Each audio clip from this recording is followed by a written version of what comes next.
Hello, everyone. This is Austin Stone speaking. I work for Microdesk. I'm one of the consultants here. And I'm going to start off with BIM 360 Glue. I'm going to hit 3 different bullet points here: cost, quality, and data reliability. When we think about data reliability, it can come down to, okay, where do I post this file? Okay, I'm posting a file. Do I post it to an FTP site? Am I posting it to Dropbox or OneDrive or even A360? So with Glue, it is basically one centralized source. And what happens is that data that you send up either from Revit, AutoCAD, Civil 3D, many different platforms, once it's sent up to BIM 360, I'm going to go ahead and show my screen. Brittany, are you sharing my screen here? Sure, yeah, doing that now. I'm in a project on BIM 360 Glue, and there's 2 different areas, a merge model and individual models. These individual models can be posted from Revit, AutoCAD, Civil 3D, and so forth. The merge models are basically, I can make as many merge models as I want, but basically what I do is I create a new merge model, and I can select individual models to basically put them together. Now, once they are put together, they still read the individual models. So even though this says merge model, this is containing the MEP and architecture model. Okay. So if any, let's say if the architect or the engineer or some trades firm, fire protection firm, whatever it is, posts a new model and overwrites this file or any one of these files will automatically update into the merge model. Now, if I just jump in here real quick, I can actually open up Glue, and I'll go ahead and open up this merge model. So you'll see this. Now, what we want to do is, again, there's 3 bullet points: cost, quality, and data reliability. So right now, Glue, I can basically check mark off the data reliability, because Glue, it's one central location. All my team knows exactly where to post. It's the same post for every single for that project. Okay. Now, quality. When we think about quality, as in for Glue, once the model is loaded, I can do basic, maintenance, should I say, or perform different checks such as clashes. I can do measurements. Okay. I can also look at different things. Let's say a typical view. I can also make a markup.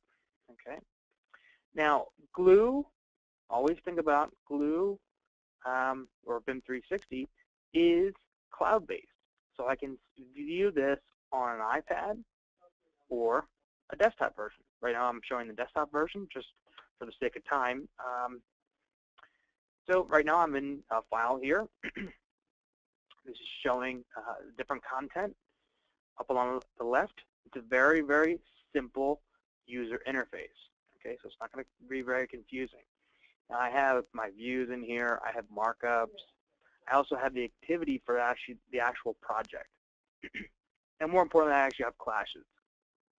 With all these abilities for measuring and using the clash detection and commenting and marking up, regardless of it being done on a desktop or an iPad, I'm improving my quality of my design before it's constructed. Okay, minimizing issues. So if I'm running my class reports, I'm hopefully minimizing RFIs, change orders, things that would be drastically, not being able to be done in the field.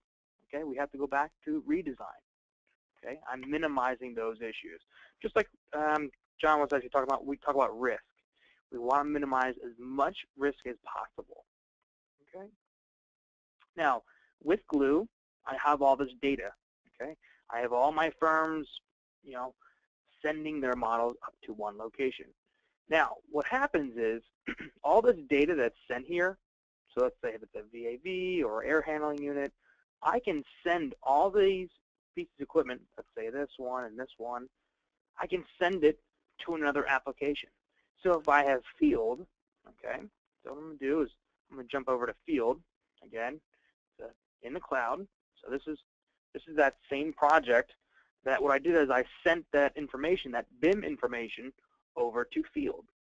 Now I'm in Field. Now what is Field? How do I manage it?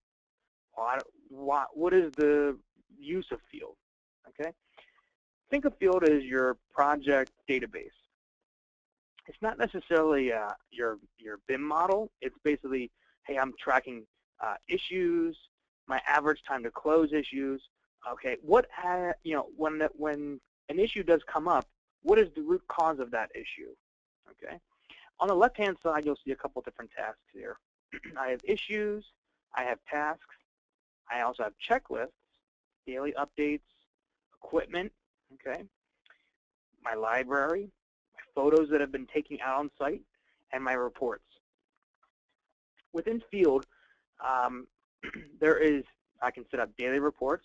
Hey, send me a report on when equipment is checked. Has it gone through its pre-check? Okay, you're done. Okay, once it's done that and they go through that checklist, I get a report back. Okay, now that data that is stored either from an iPad or on a desktop, I can track all that. Now, if I come in here, I also have checklists, I have tasks.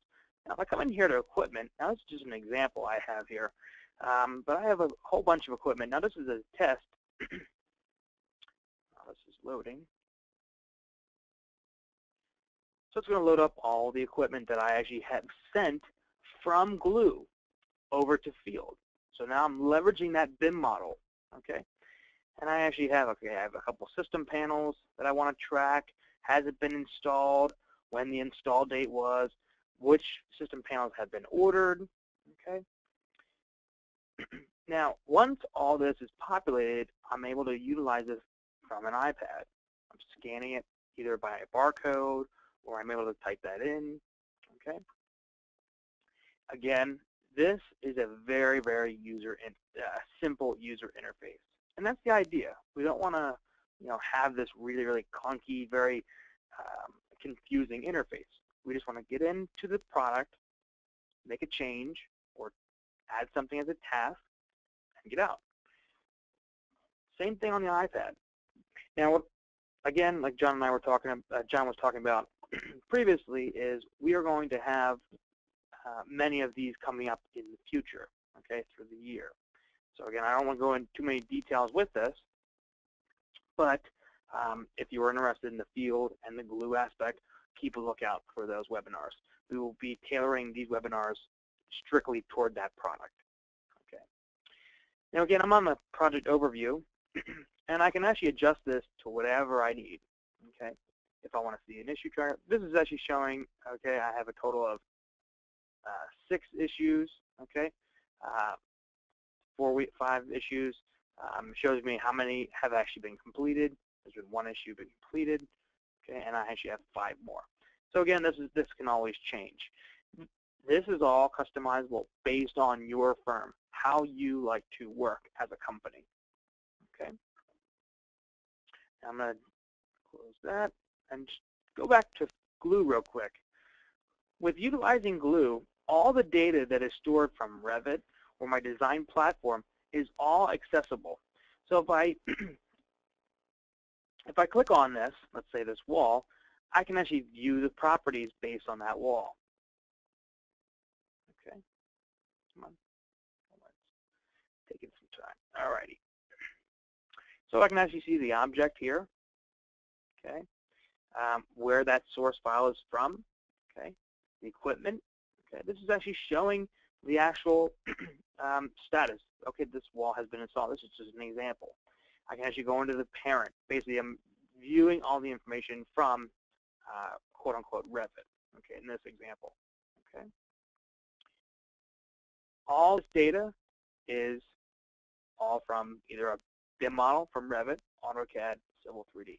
Always remember, I'm saving it to one location, and then I'm able to transfer data, information from Glue out to Field. So my project manager or whoever is doing the conditions or pre-checks out on site is going to have that iPad and they have that information readily available.